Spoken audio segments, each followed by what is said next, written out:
Hi everybody.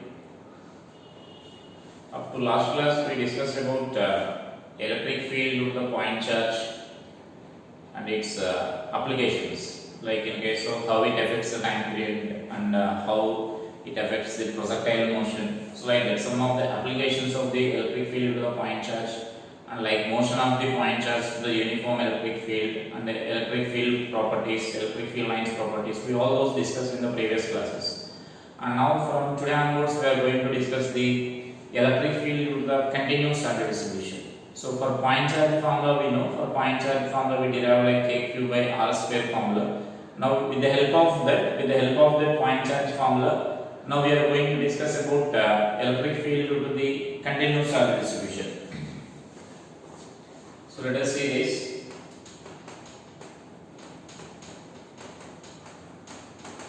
Electric field due to continuous charge distribution.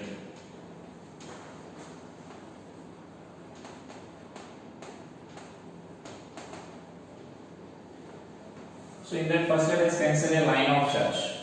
So first I am taking this as field due to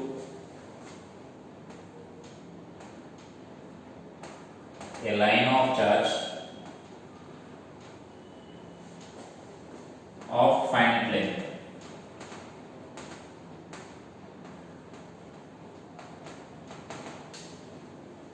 You know already the line of charge means we consider like a charge is distributed on a wire.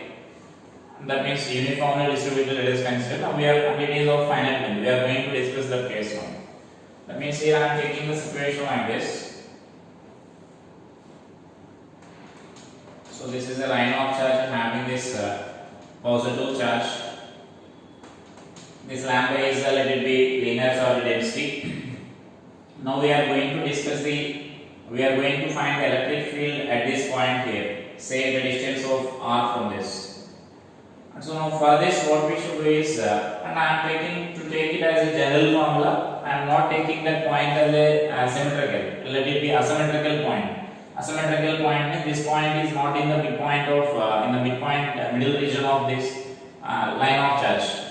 And so to derive the expression for this electric field due to this, what we should consider is we should take a small element. So consider a small element here. So I am taking a small element of this wire here. And so let's suppose it makes an angle theta, and this is d theta. And here I am taking this length as x at a distance of x from this, and this width of this element length I am taking it as dx. So that is our consideration here. And next let us consider the direction of electric field due to this element at this point. So we are taking a small element here. So first I am writing charge on the small element. So charge on small element you can write as dq is equal to lambda into length, that is dx. So lambda is, we know, linear charge density, so lambda into dx, that gives the length of the element. And next let us write electric field due to this small element. So dE, electric field due to this small element we can write as dE is equal to k into dq by that r value, r square value we need to write. Here r is nothing but this expression. So I can write this as r square plus x square. It means under root actually, the whole square means that root will be cancelled. So that is our dE value. And next let us consider the direction of this dE at this point here. The direction of electric field due to this element. And we know since it is a positive charge, the direction of electric field due to positive charge will be away from the charge. So that means I can represent this direction like this. This is the direction of dE.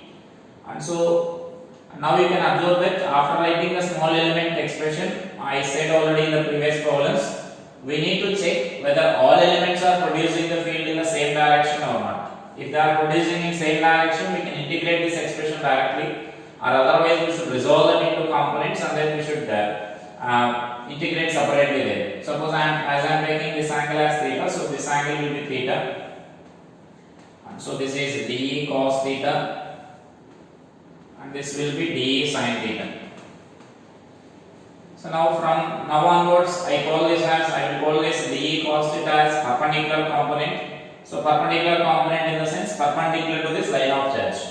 And similarly I will call this dE sin theta component as parallel component. So that means parallel to this way. So that means I am taking this as dE perpendicular component, and this component I am taking it as dE parallel component. That means you may consider it as like x and y also. If orientation of the wire changes, you may get confusion with the x and y. And so it is better to remember in terms of perpendicular and parallel component. And so now I am going to first find the electric field perpendicular to this line of charge. So now I am writing electric field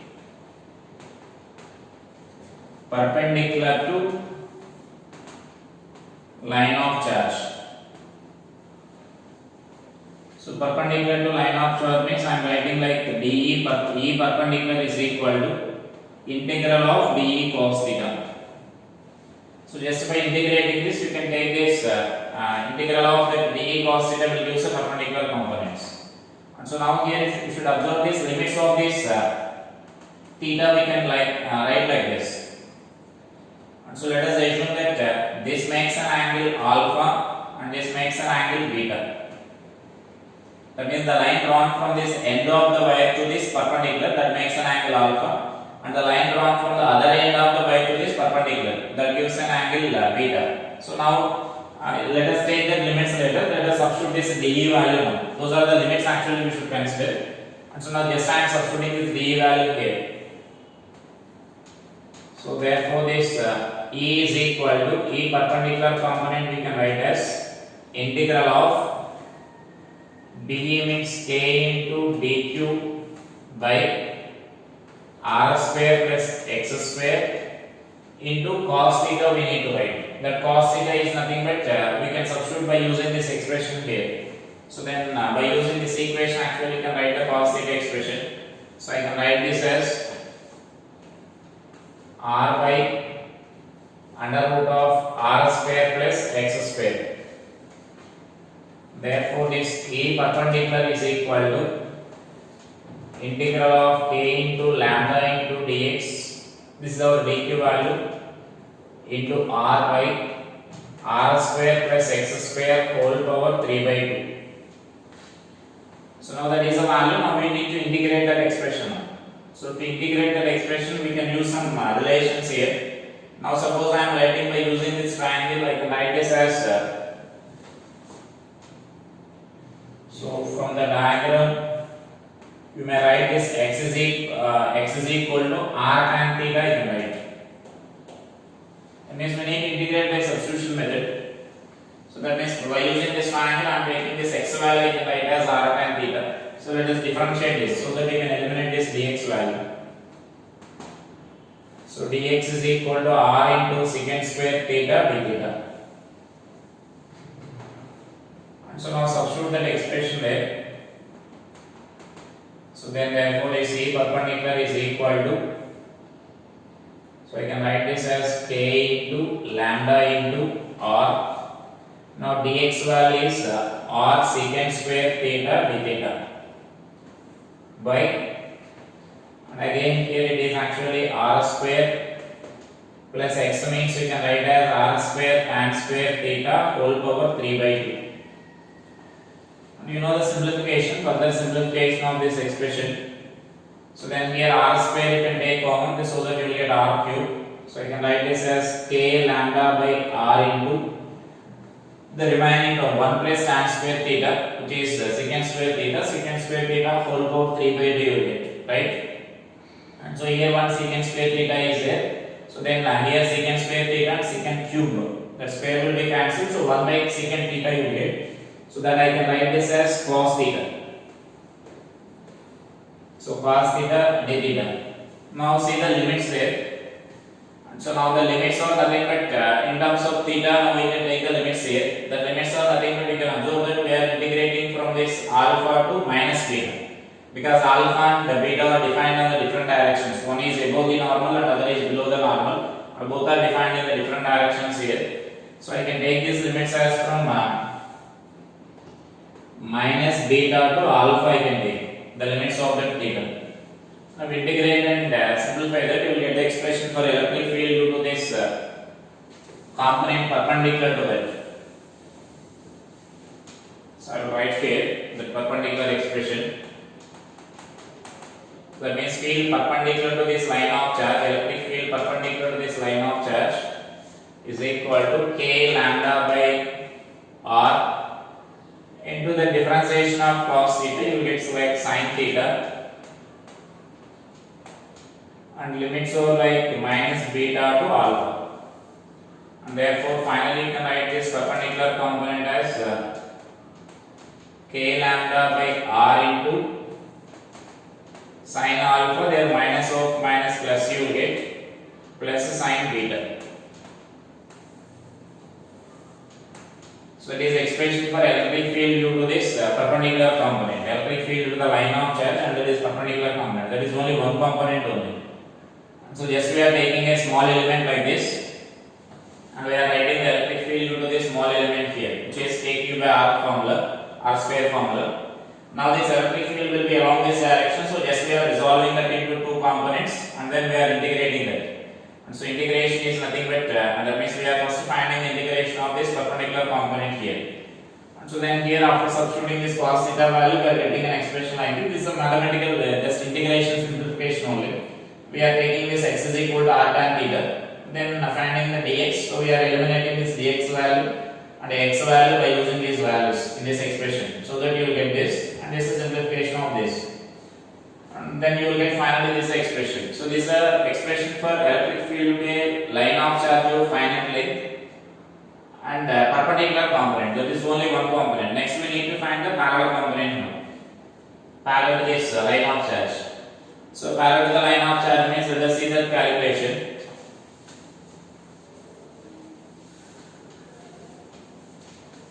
So once if you know if you understand the perpendicular component, parallel component you can solve yourself. So that means field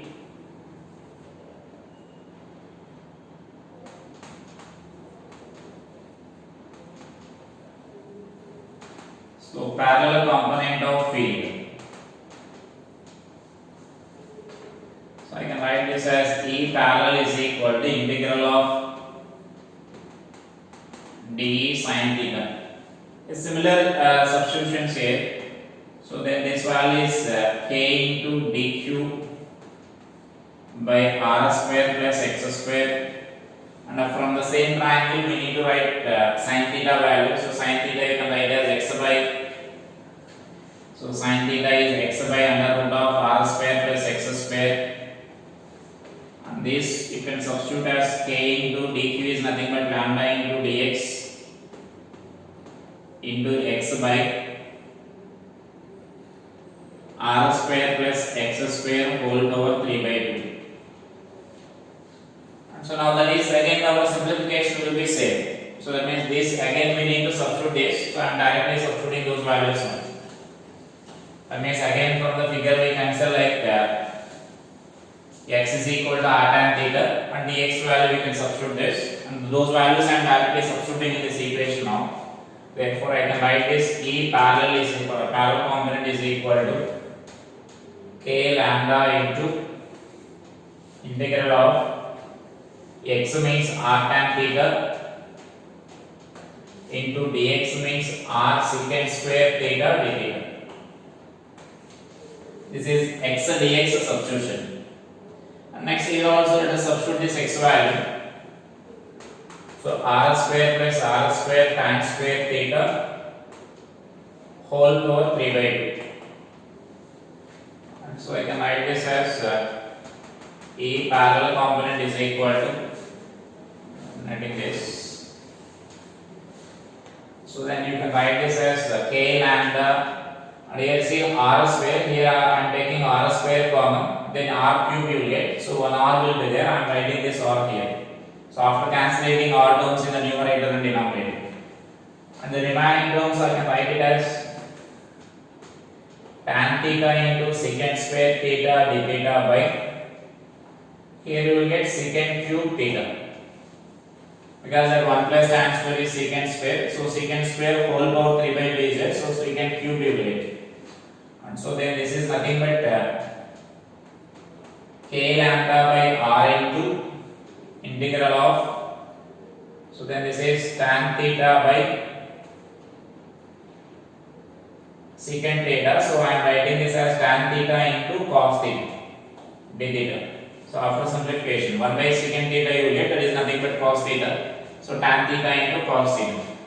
So finally you can write this as E parallel component is equal to k lambda by r into integral of sin theta you get, so sin theta d theta from minus beta to alpha you get, and therefore this is E per parallel component is equal to k lambda by r into the integration of this, like minus cos theta from minus beta to alpha, and therefore finally this E parallel component you can write as k lambda by r into, so you can substitute those values here, cos beta minus cos alpha you get.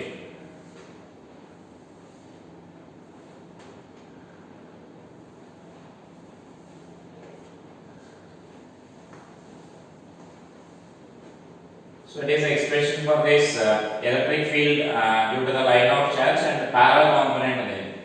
And so then here in this case, whether alpha is when we are writing the perpendicular component, whether alpha is large or alpha is smaller, or alpha and beta both are same, always you will get perpendicular component over. That means along this direction only you will get. But parallel component means it may be in downward direction or it may be in upward direction. That depends on alpha and beta values. So you should simply check that. For example, here alpha is large. Alpha is large in the sense, then electric field due to this upper part will be greater than that of electric field due to this lower part. So electric field due to the upper part will be, that means that will be dominating in downward direction, so that you will get this net electric field will be in downward direction. So that is nothing but our expression what we are getting there. Then you will get automatically you will get the sign, positive sign for this, because when alpha value is greater than beta value, so cos alpha value will be less than this cos beta, so automatically you will get a positive term there. If for example beta value is larger, so this part is greater than the top length of this part, above this normal, so then automatically the electric field should be, this component should be in upward direction, this parallel component must be, then automatically then you will get the sign, negative sign there. So when you are getting that negative sign, you should consider, or by identifying whether alpha or beta is large or small, you can decide the direction of this parallel component there. That means it will be towards the side having the smaller angle there, or smaller part, in that direction it will be there. So it is parallel and perpendicular components there. And actually if you know this, if you are understanding the derivation of this part, then remaining continuous Taylor distribution problems or the calculations will also be easy only.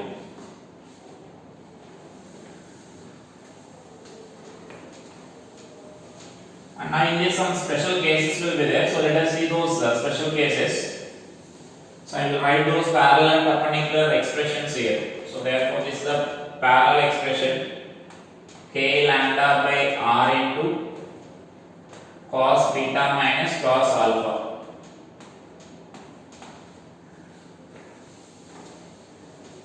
And so now due to this finite wire, those are the two components. So if you want to find the resultant field due to this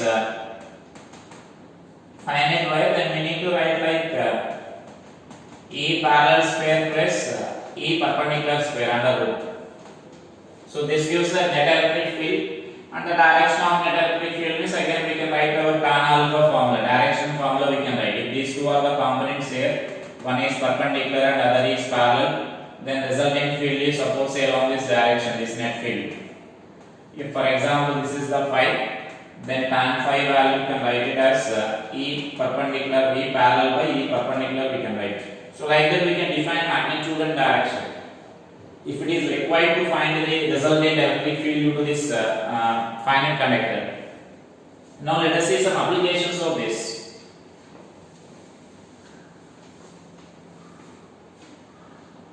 That means if you remember these two expressions, parallel and perpendicular component of electric field to the finite wire. You can write electric field due to the line of charge in any case, like it may be finite or you may be at near one end of this conductor. You may write all the possible cases there. So that means here the special cases I am discussing here. So the first case I am taking like so you are taking this line of charge, finite line of charge, and you are at one end of this conductor here. So suppose if you want to find electric field at this point, near this one end of the conductor, then near that one end of the conductor means that is our case here. We are finding at one end of finite line of charge. So we are finding electric field expression for that. And so that means now I can substitute those values. Already we derived this formula. So in that expression we can substitute our possible cases here. Like let us define this alpha and beta. This is our alpha. Now in this beta is nothing but beta, in actual our beta is nothing but this angle we consider it as a beta here. The line drawn from this, the angle made by the line drawn from this one end of the conductor with this normal.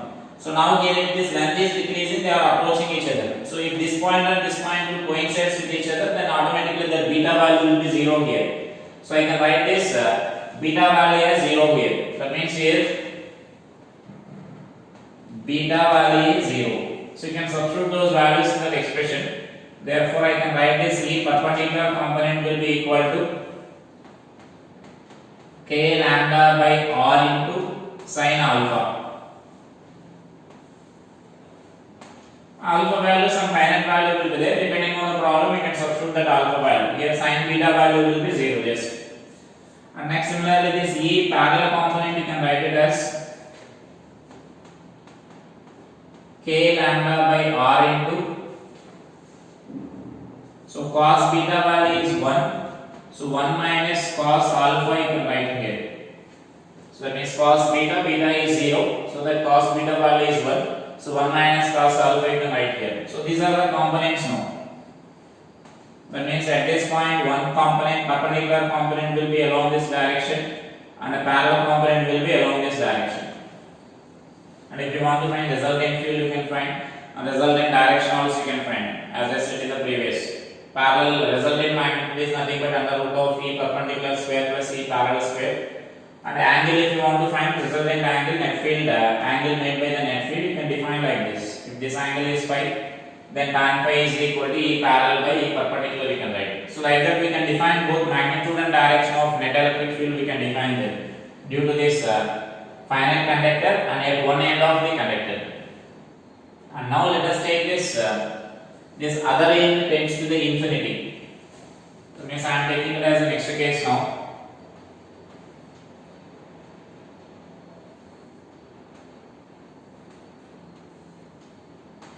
This is a line of charge infinite. This end tends to infinity.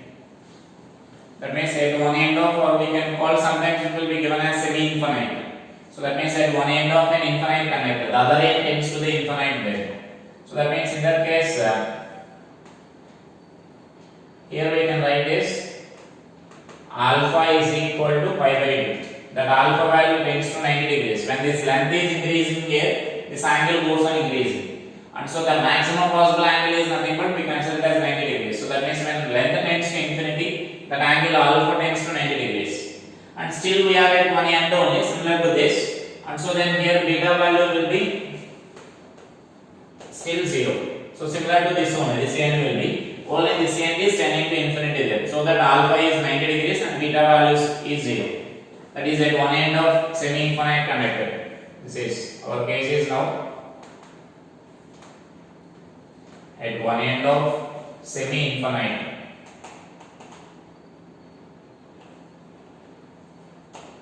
Semi-infinite line of charge. And so now we can write this.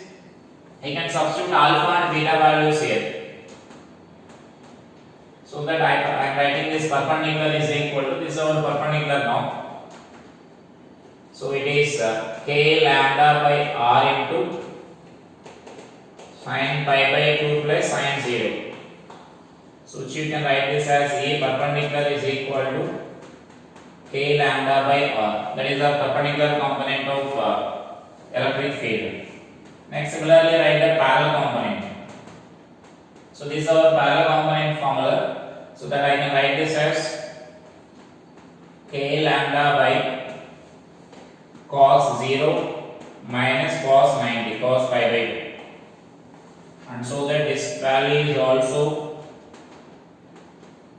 k lambda by r. That means now here both parallel component and perpendicular components are equal now. Like suppose here this is perpendicular component is along this direction and parallel component is along this direction. Now the net field will be along this direction. The net electric field, which makes an angle of 45 degrees because both are equal. And therefore here in this case I can mention this net field is under root of E parallel square plus E perpendicular square, and which I can write as root 2 k lambda by r. And that is the direction of this net field here. It makes an angle of 45 degrees there. So these are the values of parallel and perpendicular. So sometimes the combination of line and the curved parts will be there. So in that we need to remember all those expressions there, all those cases. That means further you need to remember these expressions mainly, parallel and perpendicular components. If you remember these expressions, then automatically we can write in any case, according to the given case you can mention here. And so next let us consider the possibility like infinite conductor, the electric field due to this infinite conductor.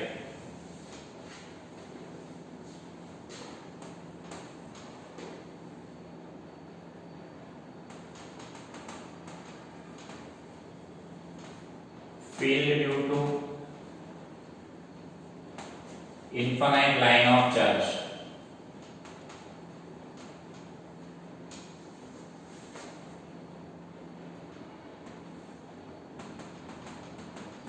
That means here now both ends tends to infinity here. This end tends to infinity and this end also tends to infinity. And this is our point R. So at this point we need to find here. So when both ends tends to infinity, so similar to that we can write as this alpha value tends to 90 degrees and this beta value also tends to 90 degrees because this also will tend to infinite length there. And so that here I can write alpha is equal to beta is equal to pi by 2 you can write here. So it is angle. And then next we can mention it as you can substitute these values in this expression. Therefore I am writing this E perpendicular is equal to. So here if we substitute then 2 you will get. So directly I am writing here 2k lambda by r, or which generally we can write this as the 2k lambda by r is nothing but lambda by 2 pi epsilon naught r. So that is electric field due to the perpendicular component of electric field due to the line of charge, infinite line of charge. Now the parallel component if I write, so this is our parallel component expression. So if I substitute there, the total value will be 0. That means k lambda by r into 0 you will get, so which is 0. That means there is no parallel component of field, and so that only perpendicular component will be there. So due to this infinite line of charge, the electric field will be only along this direction. So the net field will be only along this direction, perpendicular to this line of charge only. So which you can write it as k lambda by r, 2k lambda by r. So it is electric field due to this infinite line of charge. So that is those are some important cases regarding the line of charge there. At one end of the finite conductor or at one end of the semi-infinite conductor, and this is at infinite conductor. Even you should also remember that if you are taking a symmetrical point of, even if it is a finite conductor, parallel component will become 0. Like if what I am saying is, if alpha and beta angles are same, then even if it is perpendicular finite conductor, then only perpendicular component will be there like this. Its numerical value may be different, that depends on alpha and beta values. But I am saying only perpendicular component will be there, parallel component will be 0 in that case also. So this is infinite conductor. So you need to remember these expressions now. Like this is just if you remember these two basic expressions, you can easily write these expressions according to the requirement, according to the given problem. So those are some expressions or some cases due to this line of charge. And for the line of charge, actually you can also derive the another case there, which we may consider as an axial point. And actually these points are said to be some equatorial, like similar to that of perpendicular, equatorial points.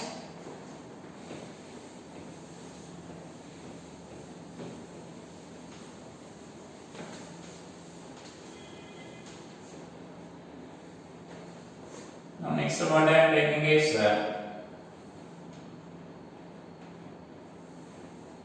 this is a line of charge, for example, having some positive charge density lambda.